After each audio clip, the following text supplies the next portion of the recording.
자, 우리 지난주의 말씀을 잠시 기억합니다. 정직한 영이 우리 가운데에 살아나야 됩니다. 지금 할아버지 다윗, 그 다음에 솔로몬, 르호보암, 그 다음에 아사에 이르기까지 지금 계속 하나님께서 말씀을 통하여 우리에게 언급하시는 것이 내용이 정직한 영입니다. 정직한 영을 통해서 하나님 앞에 회개하는 그 일들이 우리 가운데 있어야 된다. 그래서 정직한 영이 우리 가운데 살아나야 됩니다.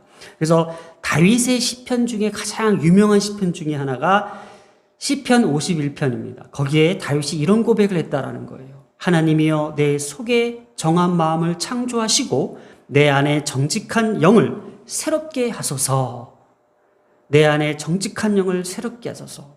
한 주간 동안 참 이 구절을 많이 외쳤던 것 같습니다. 자, 오늘의 핵심 인물 아사입니다. 여호와 보시기에 정직하게 행했다고 합니다. 그래서 이 여호와 보시기에 그 정직하게 행한 내용이 오늘 나오는데요. 바로 종교개혁입니다. 모든 우상을 없애는 종교개혁이 있었고요. 또 어머니죠. 마아가가 세웠던 아세라 우상을 폐함으로써 완전히 불살름으로써 어머니의 그 위치, 어머니의 그 직분도 폐위합니다. 그러나 하나 오점이 남겨집니다. 바로 오늘 본문의 핵심입니다. 이 아사가 하나님 보시기에 정직하게 행했고 많은 종교 교육을 일으켰지만 단 한 가지의 종교 개혁에 오점을 남긴 것이 산당을 없애지 아니했던 것. 그리고 아버지 때부터 내려왔던 그 전통에 있어서 거룩한 것을 구별하여 성전에다 다시 한번 돌려놓는 그 일들이 일어납니다.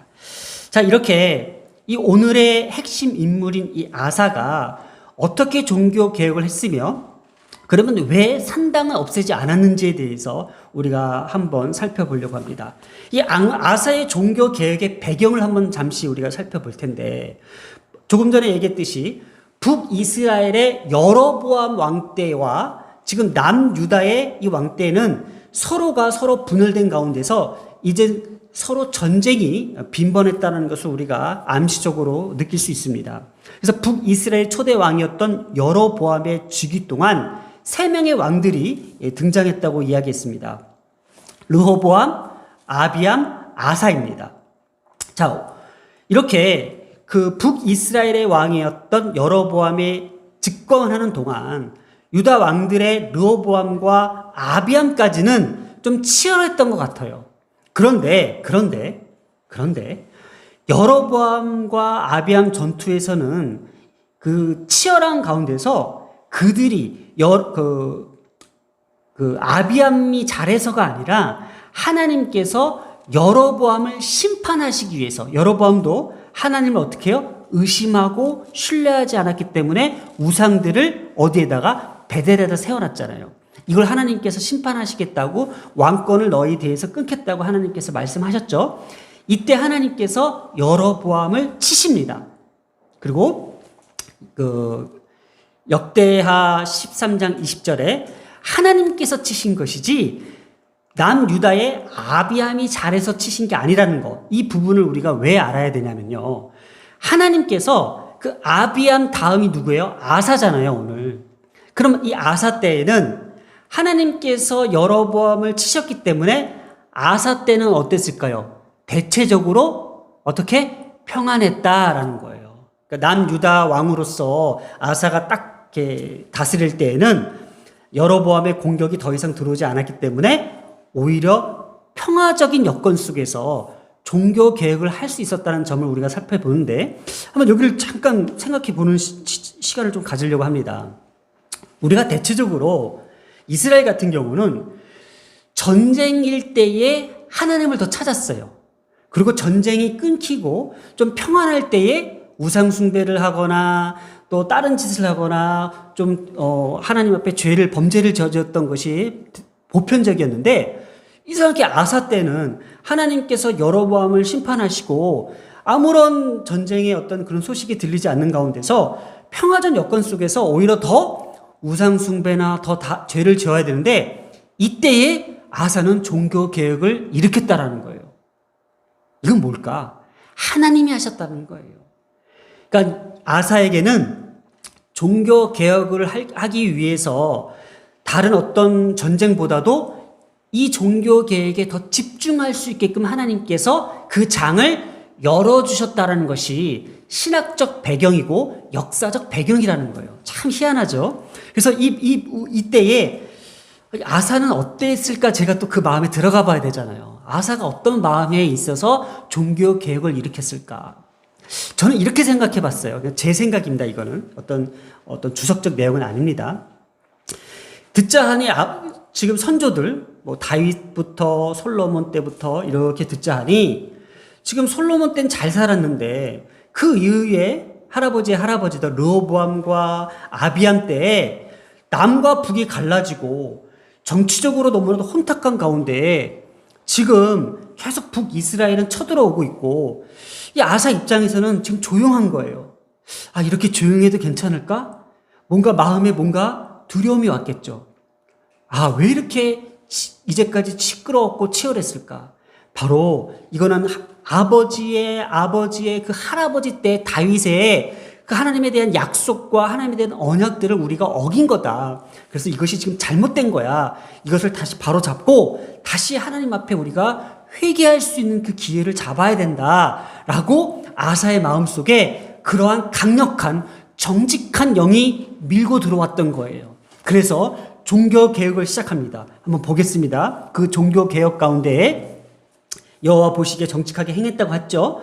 남색하는 자를 그 땅에서 쫓아내고 그 조상들이 누구예요? 자기 아비암부터 르호보암, 솔로몬이 지었던 모든 우상을 없애버립니다. 또 그의 어머니가 마아가의 혐오스러운, 근데 여기 어머니라고 표현되지만은 실질적으로 아사의 어머니기보다도 아비아의 어머님이라고 얘기하고 있습니다. 그만큼 이 아비암의 어머님이 이때까지 정권을 잡고 있었던 것은 바로 영향력이었어요. 이 태우로서 어떤 영향력을 행사했던 것 같아요. 그러기 위해서 이 마아가가 세운 그 혐오스러운 아세라까지 만들었는데 그 어머니가 만든 그 우상들을 찍어서 기드온 시냇가에 불살라 버리고 그리고 어머니가 갖고 있었던 그 위치, 그 태우의 직위까지도 완전히 폐위합니다. 이렇게 해서 저는 이거 대단하다고 봐요. 이스라엘의 죄와 우상 숭배를 어디로 가져왔어요?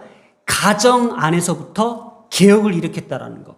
오늘날 우리의 종교 개혁은 가정에서부터 시작된다라는 것도 암시하고 있는 거예요. 우리의 가정이 믿음 안에서 하나님 앞에 개혁을 일으켜야 되고 회개의 영이 일어나야 되며 정직한 영이 먼저 일어나야 된다는 거예요. 아무리 목회자가 하나님 앞에 어떤 성스러움과 거룩함을 외쳐도 가정 안에서의 똑바른 개혁이 일어나지 않는 가운데서는 하나님께서는 그것을 정직하게 보시지 않는다라는 거예요. 그래서 저는 무엇보다도 이 아사의 어떤 가정의 안에서의 이 개혁을 저는 크게 보고 있다라는 거예요. 자, 근데 14절에 보세요. 다만 산당은 없애지 아니했다고 합니다. 한번 계속 이 부분에 대해서 한번 살펴보겠습니다. 자, 이 종교 개혁의 핵심을 한번 좀 봅니다. 이게 사실은 이게 좀 얘기하기 좀 그런데 그래도 중요한 내용이기 때문에 얘기를 해보겠습니다. 12절에 남색하는 자를 없앴다고 했습니다. 이게 원문에서는 카데시라고 기록되어 있는데 사실은 이 카데시가요 거룩이라는 뜻이에요. 그래서 명사 카데시는 원래 거룩하다는 뜻을 지닌 동사 카다시라고 합니다. 그래서 제가 카다시에 대해서 예전에도 좀 많이 얘기했던 것 같습니다. 구별하다. 자, 이렇게 이 카다시에 대해서 남색하는 자를 왜 카다시라고 표현했을까라는 건데, 이 남색하는 게 어머니가 그 아세라를 이렇게 섬기는 게 뭐냐면 약간 음란한 영이에요. 다산의 영이라고 그래서 아주 오늘날 미국에서도 이런 종교가 있다고 들었긴 들었는데 아무튼 구체적인 것보다도 왜 이 단어를 썼을까 하는 거예요. 이 남색하는 자를 섬기는 우상숭배가 음란한 이교 의식의 행위들이 있었어요. 이들은 단지 그 신전에 모여서 이런 음란한 의식을 행함으로써 종교적 의식에 참여했다라는 그 사실을 자기네들은 되게 성스럽고 거룩하게 여겼던 거예요, 나름대로. 그래서 이 카데시라고 불릴 만큼 종교적으로 혼탁했던 거 봤다라는 거예요. 오늘날 이거 사실 제가 왜 이거를 이렇게 좀 깊이 있게 다루고 싶었냐면 교회에 있어서 그래요. 제가 전도사 시절 때에 한때 우리 한국 교회 그 찬양 그 리더십이 어떤 붐이 일어나서 저도 전도사 때 안 가본 데가 없었어요. 어노인팅 집회 막 여러 가지 집회를 막 다녔는데 그때 심지어 찬양 인도자 학교라는 제가 거기에 가입을 해서 뭐 수료증도 받아오고 막 저도 되게 열정적으로 다녔는데 이제 마지막 집회 때 수련회 같은 분위기죠. 이제 찬양을 막 열심히 하고 있는데 제가 한번 이렇게 돌아봤어요. 그러고 나서 뭔가 마음이 답답해서 돌아오는 길에 제가 혼잣말로 이랬어요. 야, 차라리 그냥 그땐 BTS가 없었어요. 요즘 말로 할게요. 차라리 BTS 콘서트를 갔다 오지. 이렇게 얘기를 하고 제가 차를 타고 왔던 기억이 나요. 어느 날까 이제 몇 년 후에 이쪽 대표가 그 청소년 대표로서 우리나라의 최고였는데 이제 신문에 크게 났죠. 뉴스에 크게 났죠. 그 청소년들과 이제 안 좋은 관계로서 이제 했다라는 것이 이제 뉴스에 나오면서 이게 카데시인 거예요. 이게 카데시. 뭐냐면 자기네들 안에서는 되게 종교적 의식으로서 충만하고 뭔가 했다고 하지만은 그 안에서는 우리 인간적 본성인 음란과 어떤 거짓된 영들이 임한다라는 거예요. 뭘까? 이 찬양 집회의 하나의 오점인 거. 이거를 한국 교회가 신학적으로 진단하고 그거를 그때 저는 전도사였기 때문에 몰랐어요. 근데 지금 와보니까는 그걸 진단해 줬어야 되는 거예요. 그게 왜 그러냐면은 그때 음악적으로 그때 분위기적으로 막 나이트클럽에서 그 사이키를 막 쏘면서 막 사람들이 막 흥분하면서 찬양하는데 그거는 찬양이 아닌 거잖아요. 열광하는 거잖아요. 그 분위기에 그 청소년들이 취해 있는 거잖아요. 하나님에 대한 말씀의 본질과 신학적 본질이 아닌 그 분위기에 아이들이 도취돼서 마치 뭐 이런 표현을 좀 쓰기 하여튼 맞은 것처럼 완전히 거기서 황홀해져 있는 상황이잖아요. 그거를 목회자들이 신학적으로 제재를 시키고 이성을 찾게 하고 냉철하게 그걸 지적해 줘야 되는데 거기 그냥 목회자들도 난리가 난 거예요. 막 뒤집어 누워서 막 있고 막 거품 물고 있고 그런 상황에서 속으로 제가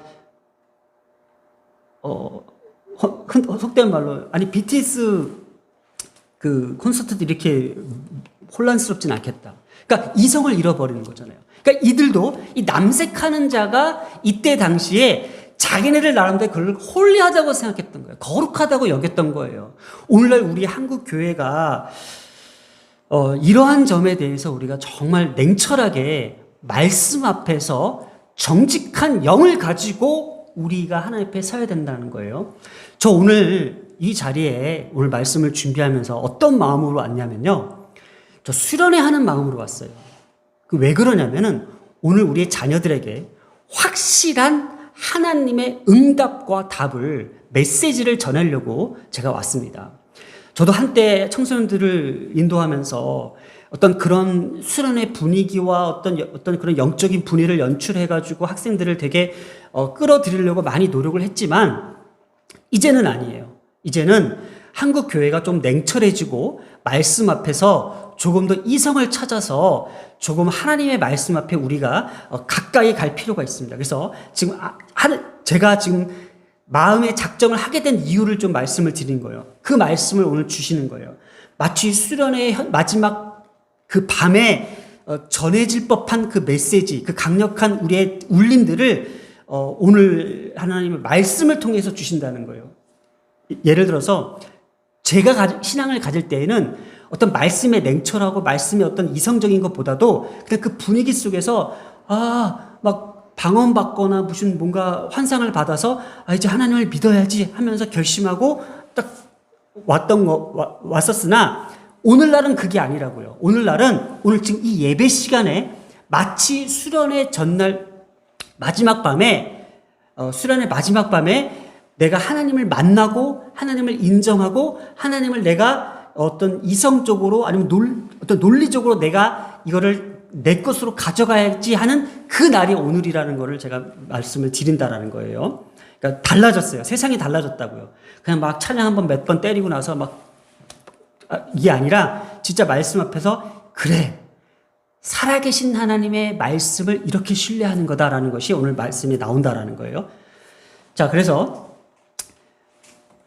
이 하나님의 이 종교 개혁, 하나님께서 마치 이 아사라는 그 인물을 통해서 하나님께서 이 종교 개혁을 하게끔 하셨던 그 초점이 어디 있냐라는 거죠. 이것을 역대하 15장에 기록이 되어 있습니다. 이 아사의 종교 개혁은 아까 제가 말씀드렸듯이 오늘 조용하네, 전쟁이 없네 해서 평온한 가운데서 내가 종교 개혁을 해야겠다라고 한 것이 아니라 오뎃의 아들 아사라 선지자의 훈계가 있었다라는 거예요. 말씀이 있었다는 거예요. 하나님의 계시가 있었고 하나님이 이끄셨다는 게 있었다는 거예요. 그래서 하나님께서는 이 타락한 신정 왕국을 다시금 회복시키기 위해서 미리 예비하신 선지자들 통해 아사 왕의 종교 개혁을 이끄셨다라는 정황들이 나온다라는 거예요. 저도 이 말씀을 보면서 오늘날 제가 비록 작은 교회를 담당하고 있지만은 오늘날 제가 하나님의 말씀을 정직하게 받아서 조금 이런 잘못된 것들을 조금이나마 얘기했을 때에 큰 영향은 끼치지 않더라도 적어도 내가 우리의 자녀들에게는 어떠한 이 시대적 어떤 종교 개혁을 감당할 수 있는 건 아닌가라는 생각을 조금 해봅니다. 필요하다라는 거예요. 오늘날 우리 한국 교회가 누군가는 소리를 내서 그거 잘못된 거야, 그렇게 하면 안 돼라고 얘기할 필요가 있다라는 거예요. 사실 저도 눈치를 많이 보고 있지만 아무튼 오늘 말씀의 핵심, 이 종교 개혁의 오점이 나옵니다. 이것이 바로 14절에 다만 산장은 없애지 아니했다라는 거예요. 오늘 아사의 어떤 그 종교 개혁에는 참 배울 점도 많고 너무도 훌륭한 점도 많고 성경도 정직하게 행했다고 이야기하나 다만이라고 했어요. 다만 산당은 없애지 않았다라는 거. 오늘날 우리 한국 교회가 정말 하나님 앞에 하나님에 대한 믿음, 그 충성심 너무나도 중요해요. 그러나 이야기합니다. 다만 너희들이 이거를 해야 된다, 지켜야 된다, 기억하라, 잊지 마라. 이것이 오늘 제가 아까 말씀드렸던 오늘 마치 수련회에서만 받을 법한 아주 강력한 메시지입니다. 뭘까? 산당을 없애지 않았던 것. 이걸 없애지 않았기 때문에 그 예루살렘 성전이 이제 다시금 우상숭배로 부활할 수밖에 없는 이 빌미가 제공되었다는 거예요. 오늘날 우리 한국교회에 이 잘못된 이 우상숭배와 같은 이것들을 뿌리 뽑지 못한다면은 또다시 한국교회가 살아나기 힘들다라는 거예요. 왜 산당을 없애지 않았을까라는 것은 어떤 객관적 측면입니다. 객관적 측면에서 예전에 솔로몬 시대 때에 성전을 짓기 위해서 잠시 대신해서 그 산당에서 예배를 드렸어요. 제사를 드렸어요. 그런데 이 아사 입장에서는 뭐예요? 그래, 거기도 예배를 드렸던 곳이기 때문에 굳이 그거를 없앨 필요가 있나라고 자기 나름대로의 판단이 있었던 것 같아요. 그러나 하나님 입장에서는 뭐예요? 거기에 지금 우상숭배가 지금 일어나고 있잖아요. 그걸 없애야 되잖아요. 그러니까는 그 산당에서 여호와께 예배 드렸던 그 잠시 있었던 그 일 때문에 완전히 없애지 않았던 것. 오늘날 우리의 신앙 가운데에 바로 이런 거예요. 정직한 영은 우리를 완전히 새롭게 합니다. 정직한 영은 완전히 우리를 새롭게 합니다. 그러나 이렇게 뭔가 우리에게 문화처럼 남겨놓는 것들, 오늘 한국교회에 그런 게 있어요. 마치 한국교회 문화처럼 만들어 놓은 것들이 있어요. 그런 어떤 영적인 자랑들 있습니다. 막 간증 같은 것도 있고요. 이것을 없애지 않았던 것들. 그래서 이 종교계의 오점에 대해서 한번 파고 들어갑니다. 자, 분명히 11절에 아사가 여호와 보시기에 정직하게 행하였는데 그것은 과감한 종교 개혁이 있었고 그러고 나서 완전히 개혁을 이루지 못한 게 산당을 남겨놓았던 거와 후반부에 나오는데요. 이제 이방 세력의 도움, 이게 뭐냐면요. 북이스라엘의 침공이 들어옵니다. 북이스라엘 침략이 들어오니까는 갑자기 이 아사 마음속에는 두려움이 있었던 거예요. 그때 이 전쟁에 이기고자 이방 세력의 도움을 요청했던 그 사실들이 나옵니다.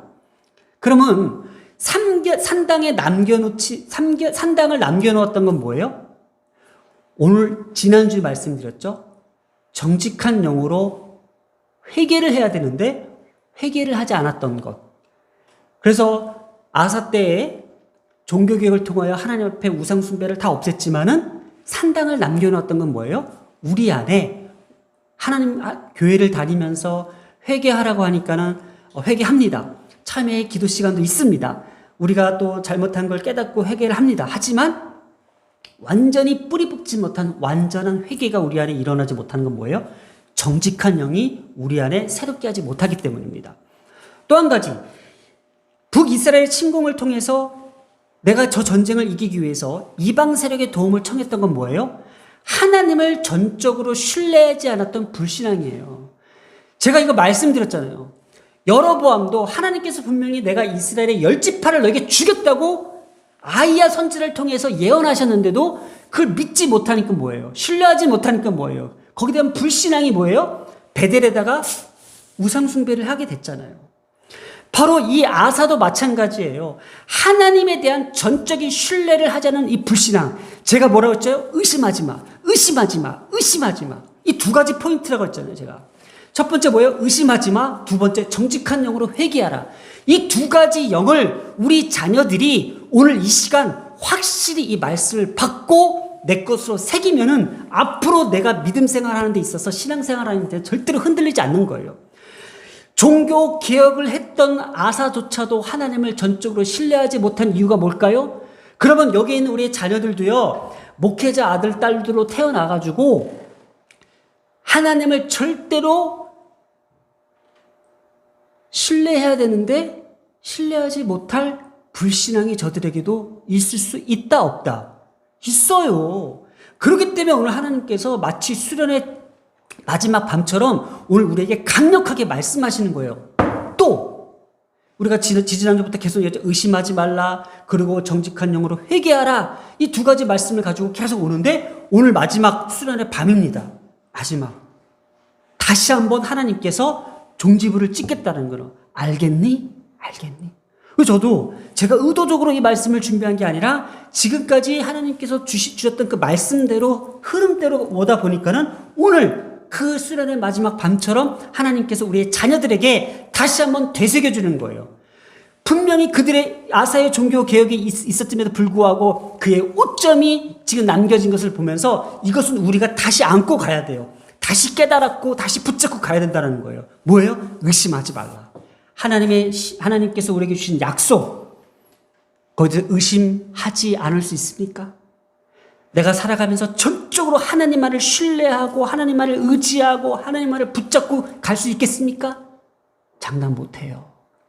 그러니 이 말씀이 오늘 중요하다, 안 중요하다? 중요합니다. 회개했다고 하는 거예요. 정직한 영은 오늘 우리에게 완전한 회개를 요구하고 있습니다. 그래서 정직한 영이 우리를 새롭게 한다는 거예요. 우리 큰 복잡한 내용, 어려운 내용 아닙니다.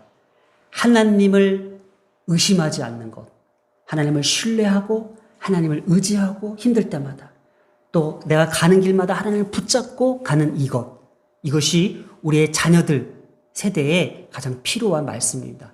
제가 왜 이렇게 강조하냐면요, 지금 아이들이 이제 중고등학교가 다니면은 이게 자기 생각이 더 커져요. 그러면 지금까지 부모로부터 신앙으로부터 받았던 것들이 의심하게 돼요. 그리고 아이들이 점점 공부도 많이 하고 깨닫게 된 많은 것들을 알게 되다 보니까는 의심하게 되는 것들이 많은 거예요. 저도 생각해 보니까는 가장 학생들 사이에서 의심하는 일들이 많거나 아니면 가장 흡수가 좋을 때가 이때인 거예요.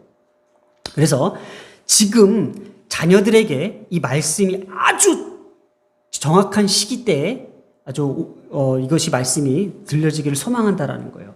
그리고 완전한 회개를 오늘 아사의 종교 개혁을 통해서 우리가 다시 한번 생각해 볼 필요가 있습니다. 나는 회개했나? 온전한 회개를 드렸나?